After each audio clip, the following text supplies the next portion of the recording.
mem-PHK karyawan Sritek pada tanggal 26 Februari. 2 hari menjelang Ramadan, ya, puasa Ramadan dimulai. Ada indikasi, ya, ini adalah upaya untuk menghindari THR. Kan ini ada investor baru di Sritek. Nah, kita berharap nanti kalau ada seandainya ada investor baru, agar kawan-kawan tenaga kerja atau buruh ini akan menjadi prioritas dalam proses rekrutmen itu. Investor baru tuh belum ada, ini kan baru janji-janji surga. Adalah bagian dari Sritek yang sudah mengukir selama 58 tahun di Sukoharjo. Berbanggalah kalian punya RPK Sritek.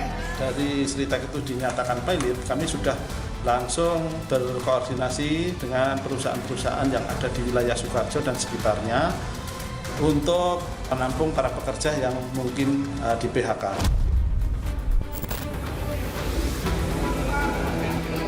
Negara hadir, kita memastikan bahwa para karyawan kerja Sritek ini memastikan mereka dapat perlindungan jaminan sosial ketenagaragaannya.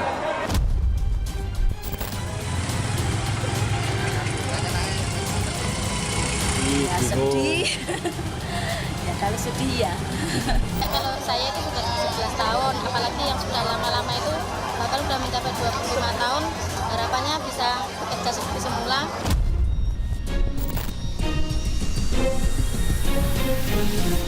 Komitmen untuk membayarkan THR dan kami kita akan yang sudah ada di depan mata kita adalah pihaknya dan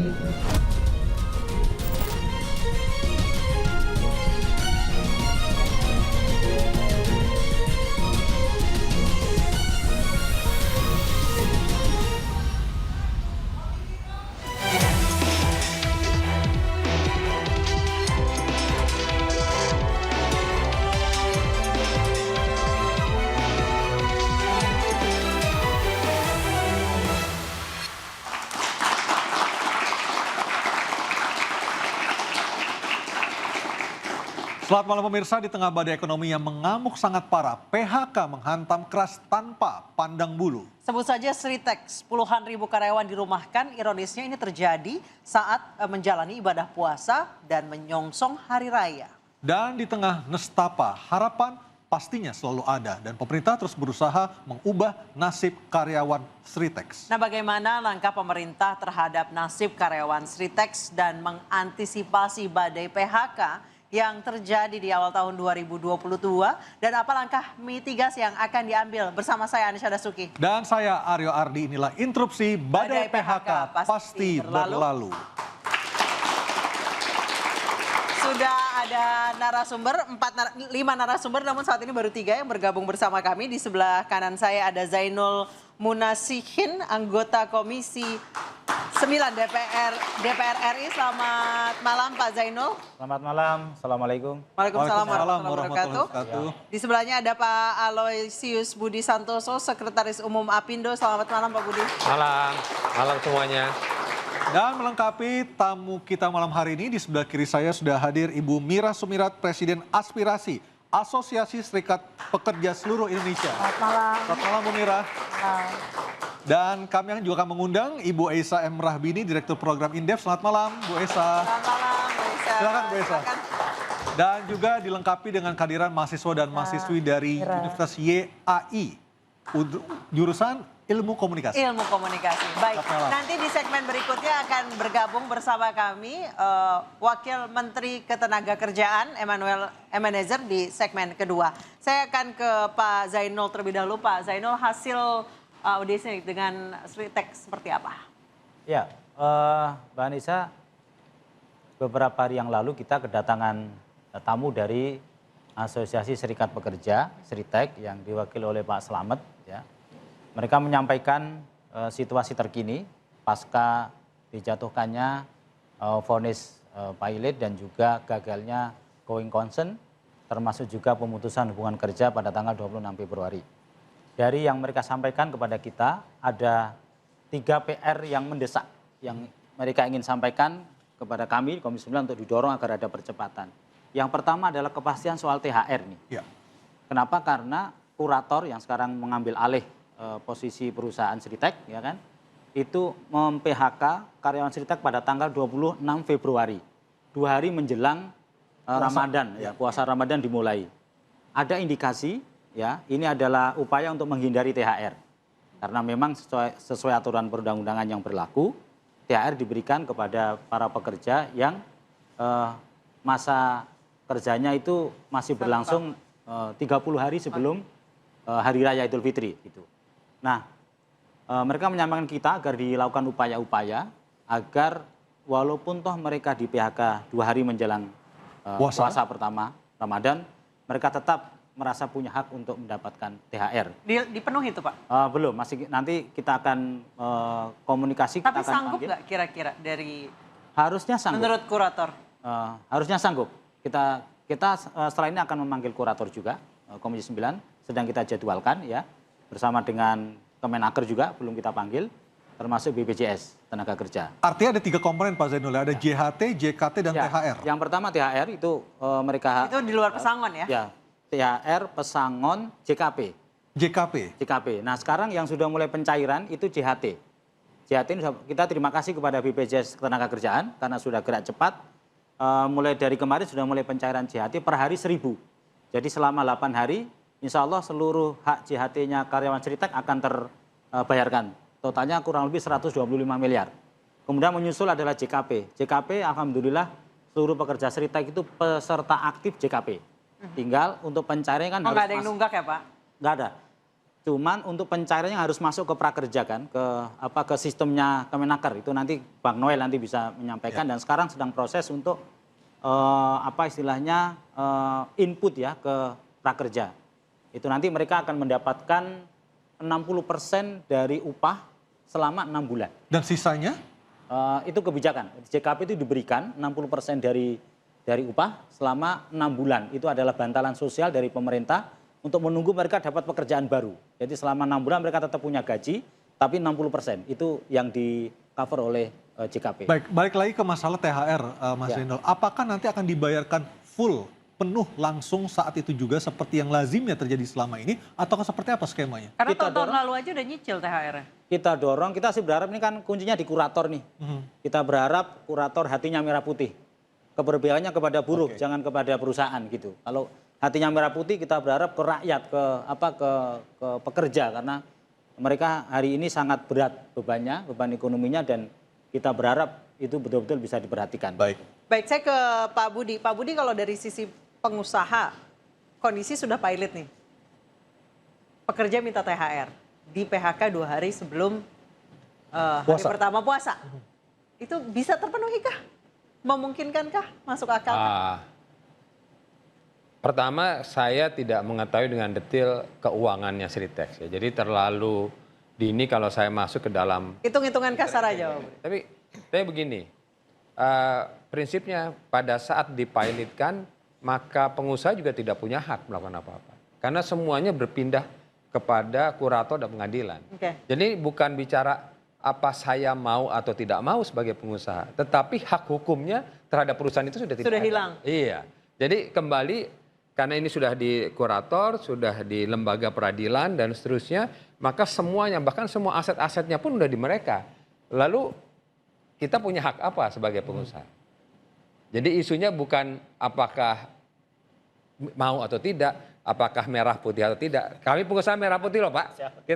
Kita memperkerjakan puluhan ribu orang loh Pak. Tapi lebih pada asas legalitas ya Pak Budi. Iya, tapi kita tidak punya asas legalitas untuk melakukan aksi apa-apa gitu. Baik, saya ke...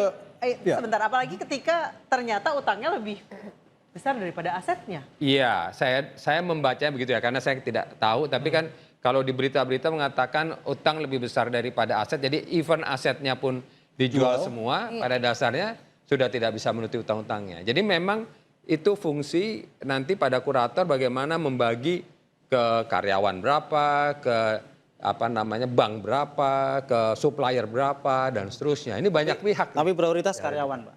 Ya. Tapi itu bukan hak, pengusaha udah nggak punya hak untuk melakukan apa-apa. Baik, saya ke secara hukum ya. Baik, saya ke Mbak Mira. Mbak Mira, kalau kondisi seperti ini, artinya tadi Pak Budi mengatakan secara legalitas pengusaha udah nggak punya hak lagi. Tetapi di sisi lain pekerja menuntut haknya, apalagi 2 hari sebelum puasa baru diadakan. Ya, pengalaman yang saya lakukan, kami rasakan selama ini, yang namanya pilot, ya nggak dapat mohon maaf ya tadi THR. Pilot nggak pilot, kalau misalnya perusahaan itu PHK, meskipun dalam tanda kutip 1 hari menjelang puasa Ramadan itu nggak ada THR. Artinya begitu. artinya sudah bisa dipastikan karyawan Sritek tidak akan mendapatkan THR. Itu yang pertama. Kemudian yang kedua, soal tadi proses pembayaran JKP yang disampaikan Pak Jainul, kemudian JHT itu normatif. Memang itu sudah harus dibayarkan gitu. Tapi memang prosesnya waktunya mungkin antara kurang lebih sebulan lah. Itu karena normatifnya kan mereka juga bayar kan. Tapi kalau pesangon itu kurator aja tadi sore sudah menyampaikan saya itu nggak ada kejelasan gitu loh. Karena kan harus menunggu jual aset. Kecuali mungkin pemerintah diskresi ya itu beda lagi. Tetapi kalau itu dilakukan oleh pemerintah. Diskresi apa yang memungkinkan Bu Mira? Ya membayarin lah ya, bayarin si... Artinya ditalangi? Ditalangi. Tapi itu kalau itu dilakukan, itu bikin cemburu sosial kawan-kawannya Pak Budi dari pengusaha yang lain. Kan banyak juga perusahaan yang sejenis yang mengalami yang sama, kok saya nggak dibantu kan begitu. Kenapa Sritek ada apa nih, jangan kan gitu. Nah ini yang kami khawatirkan, hendaknya siapapun ini ya, pejabat negara, entah itu siapapun, itu yang namanya bicara tentang untuk rakyat, jangan tembang pilih, semua harus dibantu dong gitu maksud saya. Nah ketika ini kan ada kasus salah satunya adalah contoh anggota saya Pito Pharma. Pito Pharma itu udah 5 tahun dipilotkan dan itu perusahaan nasional juga yang namanya perusahaan farmasi terkenal. Mereka gara-gara ada BPJS kemudian kalah harga dari obat-obatan dan anggotanya Pak Budi Apindo. Tapi sampai sekarang akhirnya terbengkalai, kurator juga dipilotkan juga sampai sekarang belum ada yang beli. Bu Mira dari sisi asosiasi karyawan buruh, mengapa tanggapan pemerintah berlebihan terhadap Sritex menurut Anda? Ya saya nggak tahu ya, coba nanti Manuel. Tapi isunya kan kalau nggak salah sebelumnya Pak Prabowo menyatakan bahwa itu adalah industri nasional. Dan harus diselamatkan. Yang harus diselamatkan, tapi bukan BUMN ya, gitu ya, bukan BUMN tapi industri nasional harus diselamatkan dan sudah lama itu ya, sudah lama di sini. Pernah terbesar di Asia Tenggara. Terbesar di Asia Tenggara gitu ya, itu saja sih kayaknya. Tapi yang lain-lain itu kan secara politis saya nggak mau ngomong di sini lah. Gitu. Baik. Mbak Isa kalau Mbak Isa melihat dari sisi ekonom, melihat kasus Sritex ini lebih kepada moral hazard ataukah memang karena faktor ekonomi dunia yang sedang lesu sehingga yang mereka hasilkan tidak bisa dibeli oleh pasar atau oleh masyarakat? Ya, kalau kita lihat ya bahwa yang terjadi di Sritex ini itu adalah runutan dari beberapa peristiwa atau ekonomi yang memang terjadi. Kita lihat industri manufaktur kita sudah menurun gitu ya beberapa tahun ini. Terutama salah satunya adalah industri TPT ini, tekstil. Dan kalau kita lihat pun pertumbuhannya juga rendah gitu ya. Kenapa? Karena memang daya saing dari industri ini juga mengalami tantangan gitu ya.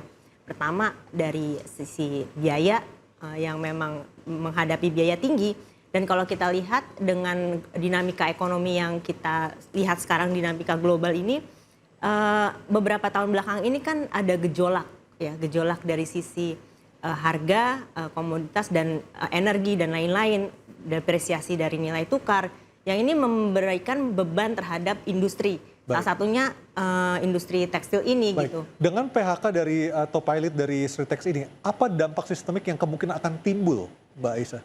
Oke, kalau kita mungkin lihatnya dari industri sektornya ini dulu ya, dari lingkungan sekitarnya dulu nih. Pertama dampaknya adalah pasti pendapatan dari yang terdampak nih, pekerja yang terdampak pasti kan menurun, apalagi udah mau lebaran ya. Ini mereka dan THR dipastikan juga nggak dapat. Betul. Nah kedua adalah sektor jasa-jasa yang di sekitarnya, itu seperti misalnya pedagang makanan atau UMKM di sekitarnya, kemudian mungkin kos-kosan dan lain-lain. Ini UMKM yang pendukung sistem ekosistem yang di sekelilingnya ini juga pasti akan terdampak. Termasuk tadi suppliers ya, rantai pasok dari industri ini juga pasti akan terdampak salah satunya. Cuman kita akan lihat juga apakah ini akan menjadi bola salju ke depan, kita nggak tahu. Jadi maksudnya adalah apakah gelombang PHK ini akan tidak hanya satu Sritex ini aja, karena kan kita tahu bahwa perlambatan ekonomi dan lain-lain ini juga bisa ada mungkin aja kemungkinan bahwa Mbak Aisyah, Permendak yang membuka keran impor, terutama barang-barang atau sandang, itu dituding menjadi penyebab runtuhnya Sritex. Apakah itu menjadi satu-satunya penyebab atau memang ekonomi dunia lagi lesu? Kita akan membahasnya usai jeda, tetap di Interupsi.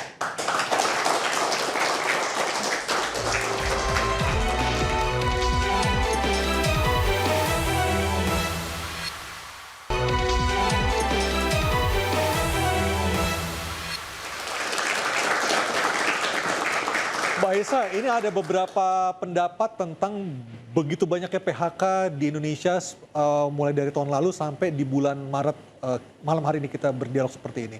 Ada karena faktor kenaikan upah 6,5%, ada yang bilang karena Permendak yang mengizinkan impor bahan baku tekstil dan lain sebagainya. Dari amatan Anda, mana faktor yang paling besar yang menyebabkan begitu banyaknya PHK di Indonesia saat ini, Mbak? Ya, seperti tadi yang sudah saya jelaskan ya. Jadi memang ini sudah menjadi kayak seperti mungkin bola salju ya. Sudah jadi beberapa tahun yang lalu gitu bahwa memang masalah utamanya adalah ada penurunan daya saing. Nah, daya saing ini kan pasti macam-macam ya faktornya ya. Bisa misalnya gempuran dari competitors. Itu kita tahu bahwa keran impor terhadap produk-produk tekstil semakin besar. Dan juga banyak barang ilegal yang tidak bayar pajak. Betul, ditambah itu juga yang membanjiri produk yang kemarin sempat ramai soal thrifting itu ya Pak ya? Ya, di sini gitu. Nah kemudian tadi bahan baku, apalagi pandemi. Pandemi ini mempengaruhi dua sektor, sisi satu supply, which is tadi biaya dan lain-lain. Kedua adalah permintaan. Demand-nya ya? Demand-nya. Jadi kan industri tekstil kita kan juga salah satunya pasarnya ekspor nih. Diekspor ke luar negeri di beberapa negara ini juga penurunan daya beli terhadap barang-barang ini, barang-barang tekstil ini. Sehingga penerimaannya turun, biayanya naik, itu kan juga membuat semakin beban pada industri ini gitu ya. Apakah ini juga merupakan salah satu kegagalan pemerintah dalam mengantisipasi buruknya situasi ekonomi global? Ya, ini memang harusnya sudah memang sudah banyak ekonomi yang memperingatkan gitu ya bahwa industri ini deindustrialisasi ini nyata gitu di depan kita ya. Bahwa kalau kita lihat dulu industri pengolahan ini berperan sangat penting terhadap PDB, mungkin 30% terhadap PDB. Sekarang sisanya apa sih Mbak penyebabnya? Ya tadi biaya produksi yang sangat tinggi, daya saing, misalnya contohnya banyak karena padat karya, terlalu banyak manusia yang kerja di situ. Tidak, mungkin salah satunya bagaimana inovasi juga gitu ya. Inovasi ini bagaimana produksi ya, produksinya menggunakan apakah dia mengejar produksinya lebih tinggi gitu ya, supaya dia bisa memberikan harga yang murah kan nggak bisa bersaing dengan harga yang sangat murah sekali dengan produksi Cina, Vietnam dan lain-lain biayanya menekan biaya sangat rendah sekali dijual mereka masuk ke pasar Indonesia nggak bisa bersaing dengan harga tersebut. Jadi ya itulah. Saya ke Mas Zainul lagi. Mas Zainul, ini terkait lagi dengan kita balik lagi ke masalah Sritex khususnya masalah THR. Tadi sudah konklusi dari segmen sebelum mengatakan udah nggak bisa nih. Karena tadi Pak Budi udah mengatakan legal standing-nya nggak ada buat pengusaha karena semuanya sudah diserahkan ke kurator dan juga putusan pengadilan nantinya. Nah, bagaimana cara mengkomunikasikannya ke karyawan ex-Sritex yang bisa mengatakan sudah tidak ada hak lagi untuk mendapatkan THR, Mas Zainul? Ya, kalau kami dari Komisi 9, Mas Ere ya, kita mendorong Kementerian Tenaga Kerja untuk mengambil langkah-langkah afirmasi ya. Afirmasi, mengambil langkah-langkah diskresi kalau diperlukan untuk berbicara dengan kurator sekali lagi. Oke, kita langsung bergabung dengan belum. Kita langsung bertanya kepada Wakil Menteri Ketenagakerjaan, apa sudah bergabung bersama kami? Sudah. Oh, baik. Selamat malam. Selamat malam Mas Eben. Mas Eben. Yuk, malam. Mas Eben, yang diperlukan adalah pemerintah harus mengambil langkah diskresi untuk dalam tanda kutip nalangin Sritex ini. Bisa nggak? Ya soal nalangin bukannya nggak bisa, bisa aja. Tapi kan gini lah, kita kan nggak mau terlalu jauh sekali. Tapi apapun yang terjadi, yang jelas negara tuh selalu hadir lah. Karena kita tidak mau ada sekian ribu atau sekian puluh ribu ini buruh harus terlantar karena soal kepelitan Sritex ini. Karena gini. Ini kan yang mem-PHK-kan kawan-kawan dari kurator. Nah, kita kementerian nggak mungkin bisa menjangkau keputusan itu gitu loh. Nah, tinggal kita lihat nanti kan kurator juga punya komitmen untuk melakukan rekrutmen baru untuk 2 minggu ke depan ya. Itu janji kurator yang harus kita hargain. Selain ada keputusan hukum dan lain-lainnya ya kita coba hargain ada kemauan dari kurator untuk melakukan rekrutmen baru terhadap kawan-kawan ex buruh Stritek. Nah, ini kan akan menjadi prioritas perhatian kita. Tapi pemerintah yang jelas sekali lagi kita akan melakukan upaya-upaya maksimal lah agar hak-hak kawan-kawan buruh ini diperhatikan terkait misalnya sangon, kemudian juga tunjangan hari rayanya, kemudian juga program-program misalnya kayak jaringan kehilangan pekerjaan JKP, JHT ya, Mas Eben ya? Iya. Oke, Mas Eben, saya potong dulu sebentar. Untuk masalah THR tadi sudah dikatakan di segmen sebelumnya, sebelum Mas Eben gabung, sudah tidak mungkin lagi THR dibayarkan kepada ex-karyawan Sritex. Karena secara legal standing, semua aset perusahaan telah diserahkan kepada pengadilan dan juga kurator. Bagaimana Anda menanggapinya, Mas Eben? Nah, kalau soal itu kan ya kurator yang tanggung jawab, bukan di kita. Ya kan mereka sudah ambil alih manajemen. Nah, kewajiban kurator lah nanti terkait kewajiban-kewajiban perusahaan kemarin, kan hari ini bukan manajemen lagi yang harus menanggung terkait kewajiban itu. Itu ada di kurator. Kita lihatnya nanti kurator seperti apa teknisnya. Gitu. Yang jelas kita akan selalu memantau apa yang akan terjadi di Stritek 2 minggu mendatang lah ya, dari sekarang, dari kemarin keputusan ketika mereka menyampaikan di istana ya, kurator menyampaikan di istana, kita tunggu aja gitu.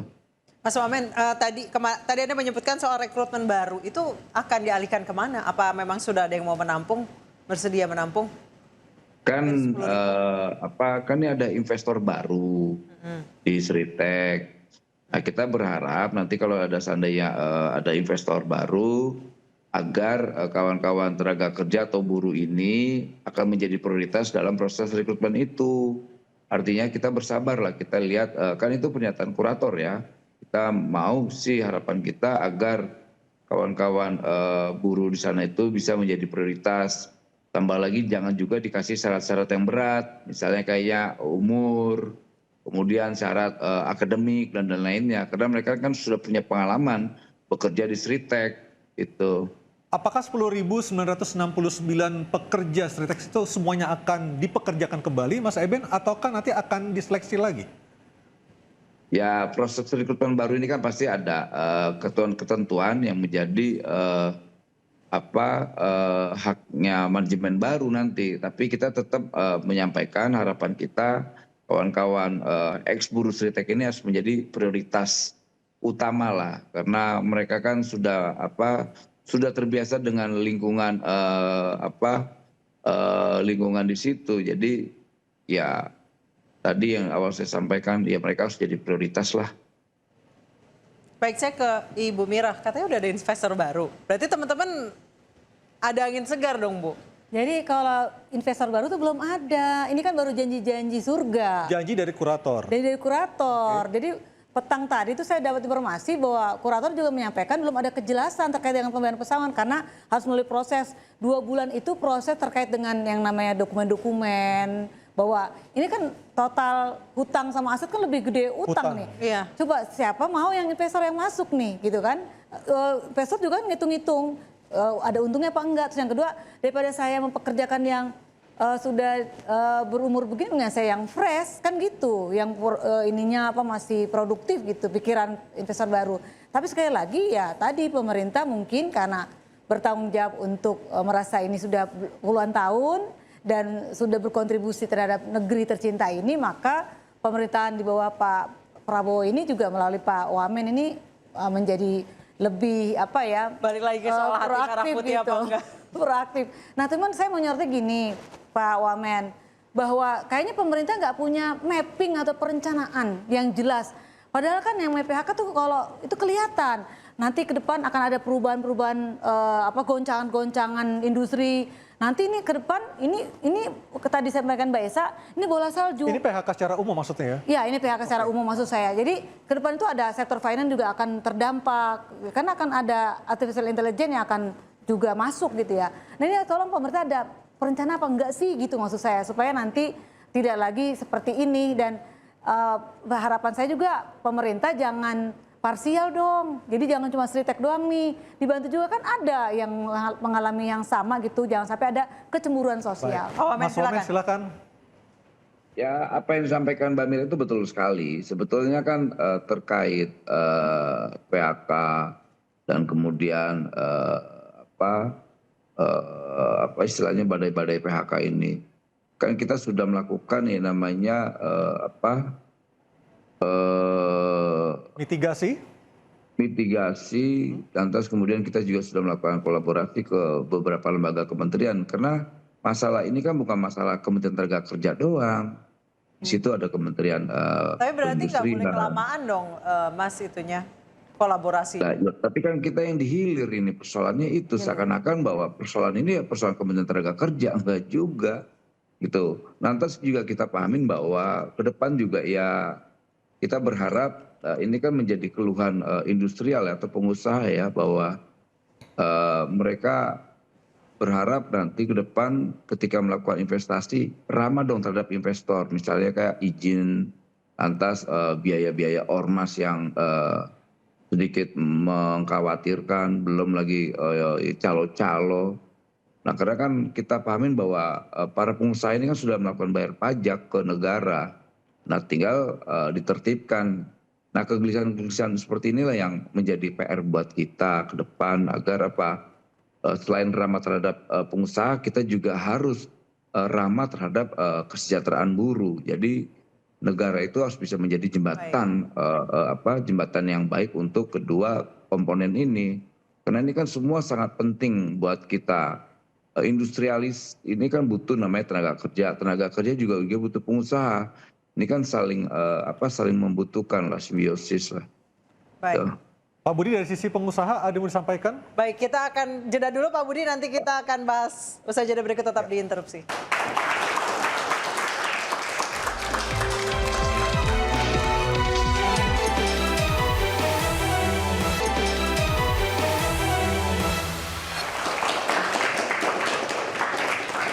Pak Budi, menyikapi Sritek dan juga badai PHK secara umum, apa yang mau disampaikan dari sisi pengusaha kepada Wamenaker kita malam hari ini? Silakan, Pak. Oh, saya kembali malah mau mengartikulasikan apa yang tadi Pak Wamen sampaikan. Insting pengusaha sederhana kok, Mas. Pengusaha itu mau berusaha dan pasti mau growing. Nggak ada pengusaha yang mimpinya, oh suatu saat saya pengen bangkrut ya. Pak Budi, sorry, apakah Anda merasa semua beban tuh kayaknya ada di pengusaha? Yes, definitely. Kita ini semacam Harus jadi dituntut pemadam segala kebakaran. macam gitu ya. Padahal tadi kita ingin growing, maka yang Pak Wamen tadi sampaikan betul. Beri kami lahan di mana kami bisa menanamkan investasi dan bertumbuh subur. Gitu. Ini isunya. Kalau tadi Pak Wamen sampaikan misalnya perizinan dipermudah, itu akan sangat membantu.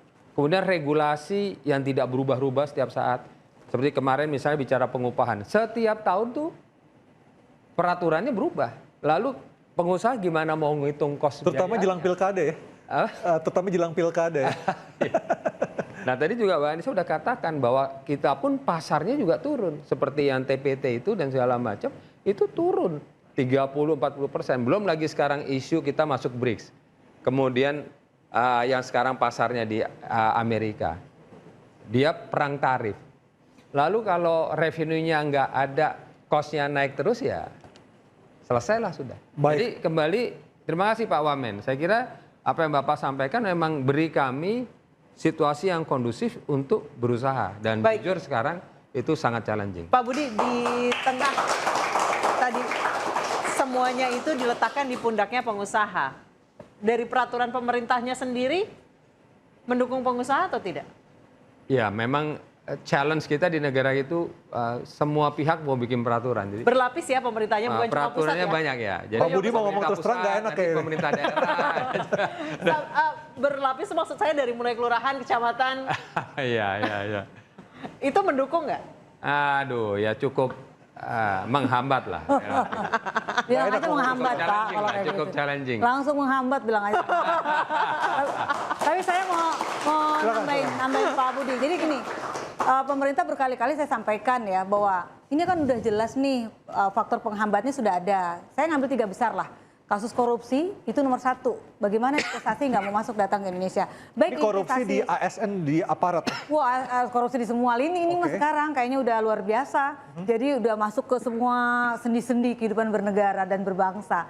Jadi investor asing maupun domestik udah nggak masuk. Lalu yang kedua birokrasi tadi, termasuk dari perizinan berbelit-belit. Jangankan ngurus perizinan Pak Budi, ngurus KTP aja saya sampai berbulan-bulan dulu ya sebelum ada peraturan. Tetapi sekarang masih berlaku sih di beberapa daerah.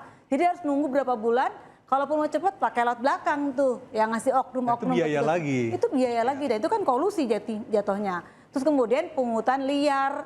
Apa yang dirasakan oleh Sanken yang tutup dan pindah ke Vietnam, salah satunya yang nggak kelihatan di permukaan tapi di dalamnya ada adalah pemerasan dari ormas lingkungan sekitar. Lalu bagaimana pemerintah menanggapi itu, memproteksi itu. Lah kalau balik ke regulasi di saat negara-negara lain itu melindungi produksi dalam negeri, ini kok malah ngebuka dengan keran impor melalui Permendak nomor 8 tahun 2024 yang diteriakin, yang dibenci atau yang sekarang lagi dikecewakan oleh para pengusaha tekstil dan juga alas kaki dan keturunannya.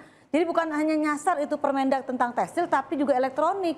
Dan juga UMKM masuk kehajar juga gitu loh. Baik. Nah ini pemerintah gimana? Saya nggak ngerti bagaimana mappingnya itu. Saya ke Pak Wamenaker dulu. Ini pastinya bukan menjadi domain semata dari Menaker, Mas Noel. Bukan. Saya sepakat, kita sepakat juga. Tapi mungkin yang ingin kita ketahui adalah bagaimana sebenarnya ketika sidang kabinet, rapat kabinet, ataupun sebenarnya ketika rapat koordinasi dengan lintas kementerian ini, apa sih yang dibahas dan juga tujuannya seperti apa, Mas Noel? Supaya kita semua juga bisa paham dan juga investasi bisa datang lagi ke Indonesia dan ekonomi ini kembali naik, Mas Noel.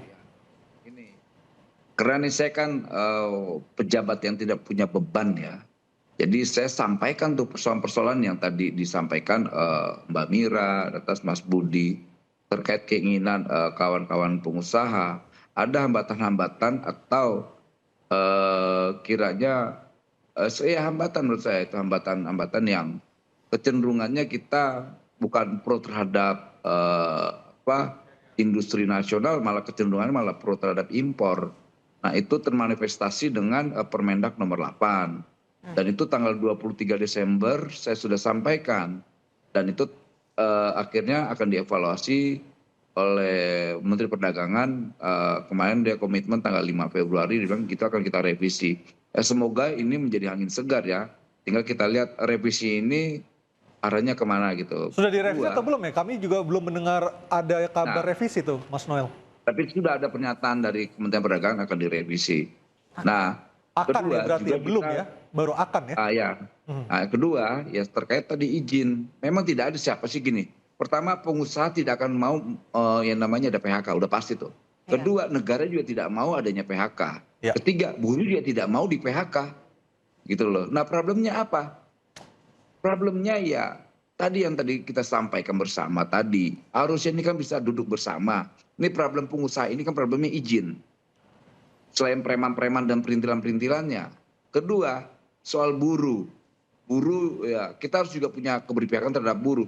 Kalau seandainya semua ini saling memahami, saya yakin tidak ada persoalan-persoalan misalnya demo-demo, kemudian regulasi-regulasi yang membuat ketidakpastian di tengah-tengah kawan-kawan pengusaha, juga di kawan-kawan buruh. Nah kayak gini-gini kan yang malah merusak iklim iklim industrial kita. Nah kita kan mau ke depan ini semua baik gitu.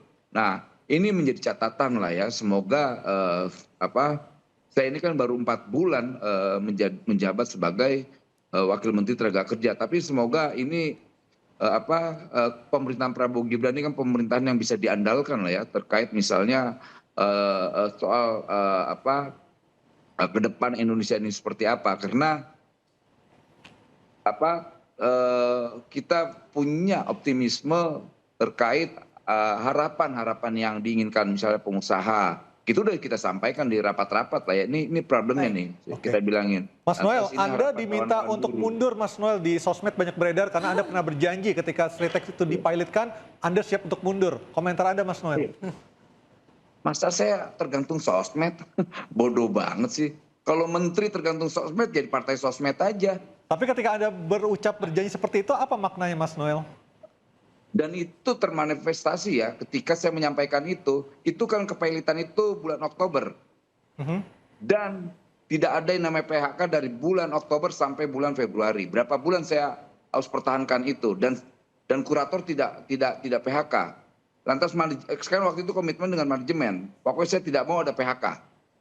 Ini negara, saya bilang, ini atas nama negara nggak boleh ada PHK, dan tidak ada PHK. Kemudian kemarin ada keputusan PHK, itu yang dilakukan bukan oleh manajemen, yang melakukan itu kurator. Tanya kan kurator dong. Nah kan kadang ini kan maaf ya, ini orang-orang yang nggak paham nih, nggak ngerti nih, orang-orang medsos ini malah tahu kurator. Jangan-jangan baru baca kurator itu apa. Yang tahu itu buru-buru. Lantas kok yang protes medsos. Yang harus marah kepada saya itu adalah buruh. Yang harus marah sama saya itu adalah serikat pekerja. Nah, serikat pekerja ada nggak marah sama saya? Karena mereka paham situasi begini. Buruh juga tahu, paham. Makanya kadang-kadang mau saya bilang, ya idiot, ya gimana? Nanti bilang, lo pejabat kok ngomongnya. Ya emang, ya kita pejabat yang lahir dari aktivis. Kita nggak punya beban. Mau saya bilang apa kayak itu. Bahkan saya bilang ini, netizen-netizen yang nggak paham ini seperti anak monster ya, baby monster. Baby monster tampangnya serem, lucu, menggemaskan, tapi tidak bisa diandalkan. Baik. Kayak gitu definisinya lah. Jadi saya selalu menantang dong.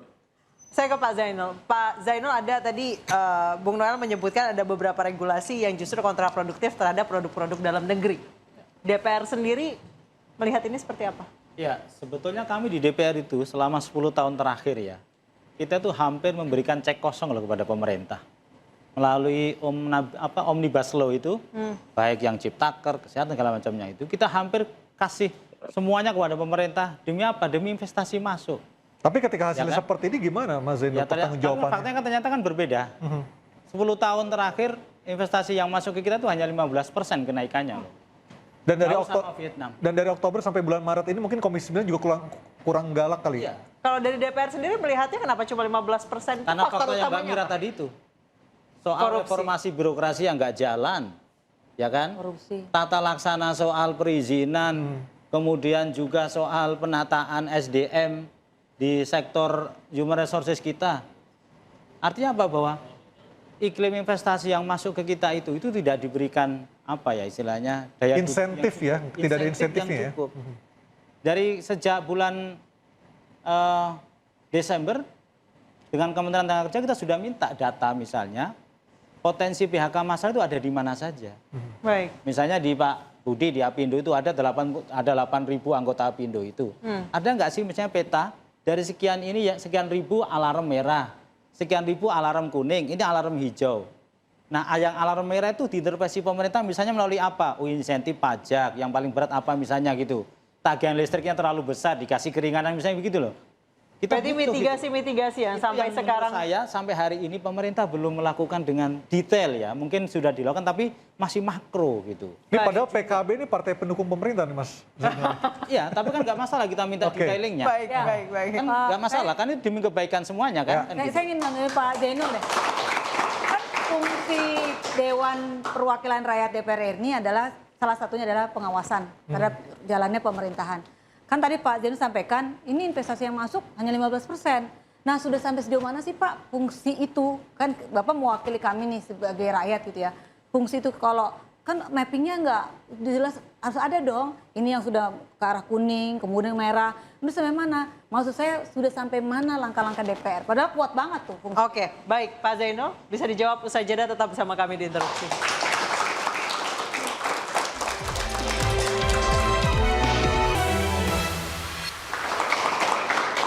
Zainul, tadi pertanyaan dari Ibu Mira, mana yang sudah masuk ke merah, mana yang masuk ke kuning, DPR, apakah sudah punya datanya? Jujur kita katakan belum, karena data itu ada di pemerintah dan kita minta pemerintah untuk segera membuat mitigasinya gitu.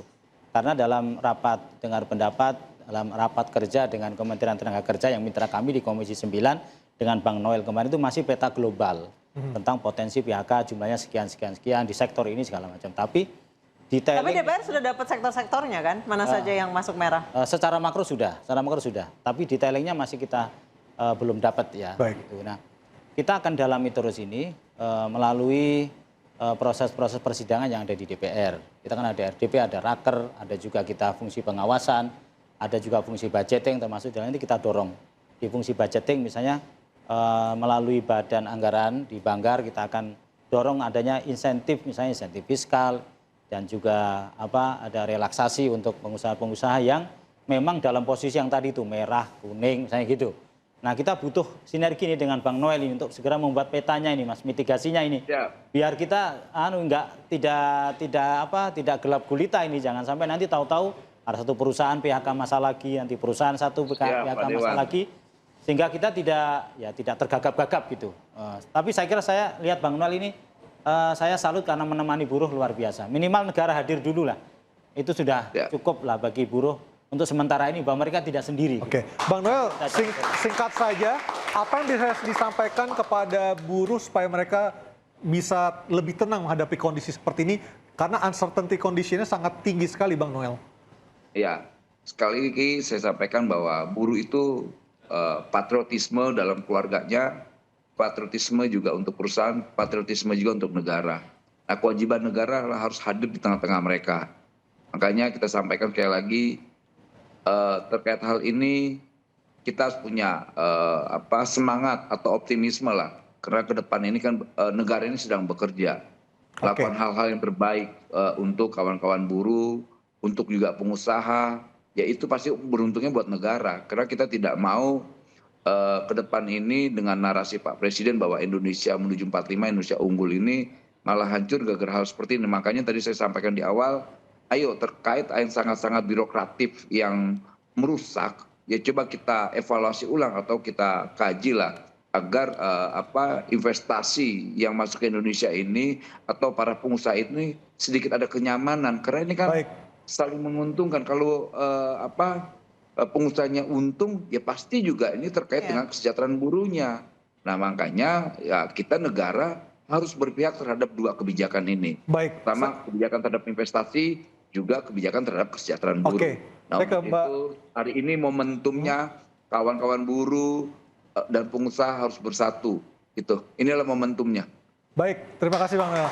Saya ke Mbak Esa. Mbak Esa, apa langkah cepat yang bisa dilakukan untuk mengatasi, untuk sementara paling tidak, supaya ini tidak terus seperti bola salju gelombang PHK ini, Mbak Esa? Ya, mungkin yang pertama adalah tadi ya memastikan bahwa tadi misalnya pencairan terkait dengan jaminan JKP, JHT, THR ya, JHT yang memang ada di pemerintah ini bisa cair secepatnya, karena itu adalah bantalan, jaminan, perlindungan hadirnya pemerintah untuk mereka tadi yang terdampak. Ya. Jadi ini sangat penting sekali, paling tidak di tengah kesusahan ini mereka masih punya ada 60% dari gajinya dia yang bisa dipegang untuk kebutuhan kehidupan sehari-harinya dia sampai 6 bulan sampai dia bisa dapat pekerjaan baru, dan ini sangat penting sekali.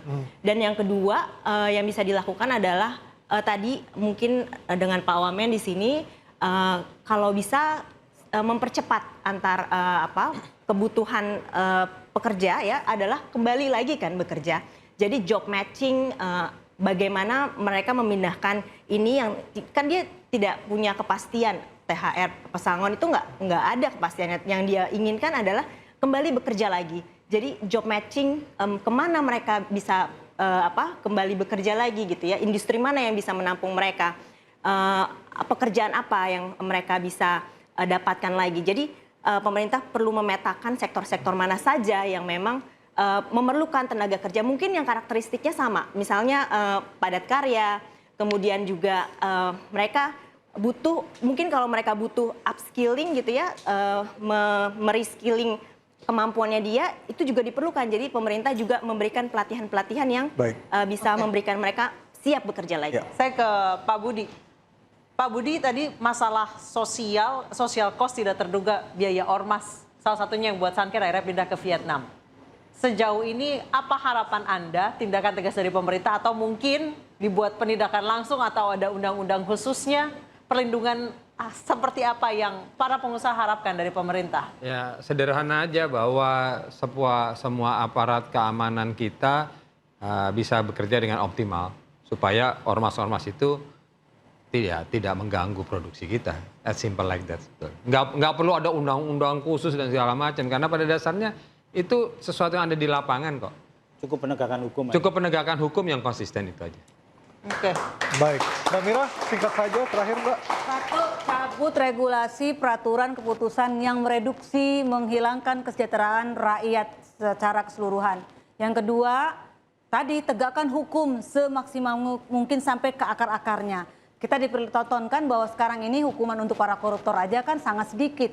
Dan saya minta kepada DPR RI yang terhormat untuk segera mensahkan RUU perampasan aset, karena itu penting. Nah, sambil menunggu RUU perampasan aset menjadi undang-undang, saya berharap betul kepada pemerintahan Pak Prabowo untuk mengeluarkan perpu untuk perampasan aset supaya kapok tuh para maling-maling koruptor. Baik. Yang ketiga, saya harus mengucapkan terima kasih kepada Bang Noel, karena saya kami baru kali buruh ini melihat bagaimana performan Pak Wakil Menteri Tenaga Kerja itu langsung, saya menjadi saksi. Ketika ada persoalan, dia langsung telepon di rootnya. Tentu dengan kesopanan yang beliau lakukan ya. Itu yang kita butuhkan, bukan ya kami akan menampung, kami akan kaji, itu nunggu waktu. Jadi saya kira kami buruh pekerja Indonesia terima kasih ya atas langkah-langkah yang dilakukan oleh Pak Wamenaker. Ini yang progresif dan revolusioner kalau menurut saya. Jadi ini yang kita butuhkan ya. Jadi bukan sekedar omon-omon, bukan sekedar untuk pencitraan, ya bukan sekedar untuk hanya dalam tanda kutip ya hanya untuk menyenangkan para buruh ketika ngadu, dia mendengarkan, nulis, setelah itu lewat. Nah, tapi kalau Pak Wamenaker ini Bang Noel ini karena beliau mantan aktivis mungkin ya langsung beliau datengin dan telepon. Baik, tentunya buruh, apalagi para buruh yang baru di PKHK ini butuh langkah konkret dari pemerintah untuk membuktikan pemerintah hadir untuk masyarakat kecil. Saya Anissa Dasuki. Saya Aryo Ardi, terima kasih, selamat malam dan sampai jumpa. Thank you.